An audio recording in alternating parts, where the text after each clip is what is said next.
এই যে সামনে কীর্তন চলছে আর এই যে আমরা বসে বসে সবাই মালা বানাচ্ছি। এতগুলো মালা বানানো হয়েছে। এই যে আমার পেছনে আছে।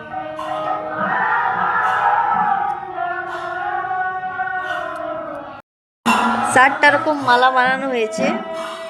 আর পেছনে দেখছো ওই যে মালসাগুলো, ওগুলোতে প্রসাদ বিতরণ হবে লাস্টের দিনে।